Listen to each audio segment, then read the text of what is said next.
Ayurveda medical association of ഇന്ത്യയുടെ 46ാമത് സംസ്ഥാന സമ്മേളനം തൃശൂർ റീജിയണൽ തിയേറ്ററിൽ ഉന്നത വിദ്യാഭ്യാസ വകുപ്പ് മന്ത്രി ആർ ബിന്ദു ഉദ്ഘാടനം ചെയ്തു.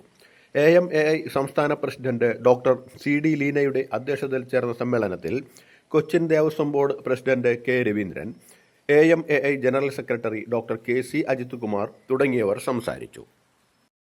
സഹസ്രാബ്ദങ്ങൾ പഴക്കമുള്ള നമ്മുടെ നാടിൻ്റെ സംസ്കൃതിയുടെ സഞ്ചിത നിധിയിലെ ഏറ്റവും അമൂല്യമായ, ഏറ്റവും സമ്പന്നമായ ഈടുവയ്പ്പുകളിലൊന്നാണ് ആയുർവേദം.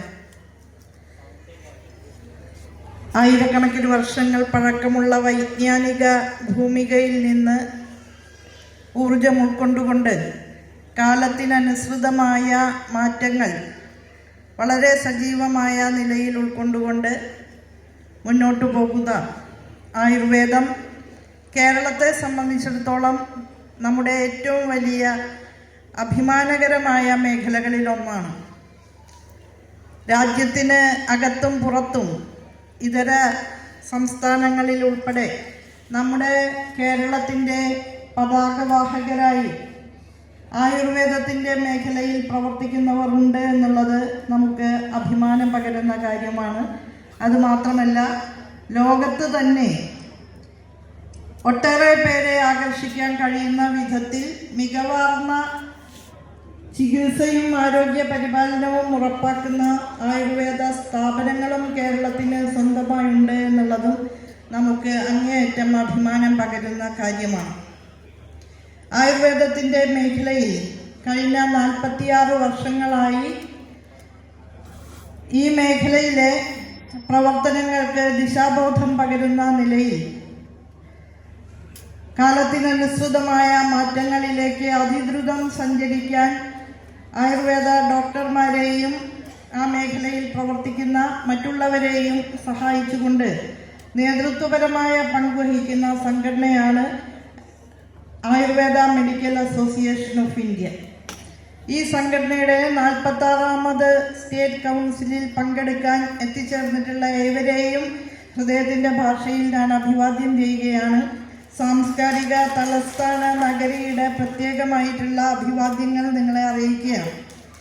തൃശ്ശൂരിന് ആയുർവേദത്തിൻ്റെ മേഖലയിൽ അതിൻ്റേതായ ഒരുപാട് ചരിത്രവും പാരമ്പര്യവും പറയാനുണ്ട്. നമ്മളെ സംബന്ധിച്ചിടത്തോളം പ്രശസ്തങ്ങളായിട്ടുള്ള ഒട്ടേറെ ആയുർവേദ സ്ഥാപനങ്ങൾ തൃശ്ശൂർ ജില്ലയിലുണ്ട് എന്നുള്ളത് അഭിമാനം പകരുന്ന കാര്യമാണ്. ആ സ്ഥാപനങ്ങളുടെ ആകെ സാമൂഹ്യ ദൗത്യം വളരെ കാര്യമായ നിലയിൽ തന്നെ അനുഭവിക്കാൻ കഴിയുന്നവരാണ് തൃശ്ശൂർ ജനത. താരതമ്യേന പാർശ്വഫലങ്ങളൊന്നുമില്ലാതെ പ്രകൃതിയുമായിട്ട് ഒത്തുചേർന്നുകൊണ്ടുള്ള സഹജീവനം സാധ്യമാകുമാറുള്ള ആയുർവേദ ചികിത്സാ രീതി ഇന്ന് കേരളത്തിൽ മാത്രമല്ല ഇതര പ്രദേശങ്ങളിലും വളരെ സ്വീകാര്യതയുള്ള ഒന്നായി വളർന്നുകൊണ്ടിരിക്കുകയാണ് എന്നാണ് ഞാൻ കരുതുന്നത്. അങ്ങനെയാണ് എൻ്റെ ഒരു ബോധ്യമുണ്ടായിരുന്നത്. ഈ അടുത്ത കാലത്താണ് അമ്മോയുടെ ഒരു പരിപാടിയിൽ പങ്കെടുത്തപ്പോൾ സാമൂഹ്യ മാധ്യമങ്ങളിൽ ഉപയോഗിച്ചുകൊണ്ട് ആയുർവേദത്തെ ഇകഴ്ത്തി കാണിക്കുന്നതിനുള്ള പരിശ്രമങ്ങൾ സംഘടിതമായി നടക്കുന്നു എന്നൊക്കെ മനസ്സിലാക്കാൻ സാധിച്ചത്.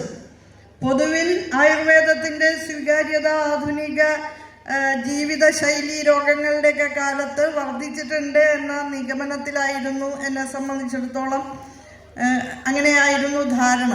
പക്ഷെ ആ സമ്മേളനത്തിൽ പങ്കെടുത്തപ്പോഴാണ് ബഹുമാന്യരായ ഡോക്ടർമാർ അവിടെ പ്രഭാഷണങ്ങളിലൂടെ അറിയിച്ചത് ഈ രീതിയിലുള്ള ഒരു സംഘടിത പരിശ്രമം ആയുർവേദത്തെ പുറകോട്ട് വലിക്കാൻ നമ്മുടെ നാട്ടിൽ നടക്കുന്നു, അത് ആസൂത്രിതമാണ് എന്ന നിലയിലാണ് അറിയാൻ കഴിഞ്ഞത്. അങ്ങനെ ഉണ്ടെങ്കിൽ അതിനെ പ്രതിരോധിക്കാൻ സർക്കാർ നിങ്ങളോടൊപ്പം ഉണ്ട് എന്ന് പറയാൻ ഞാൻ ഈ അവസരം ഉപയോഗിക്കാം.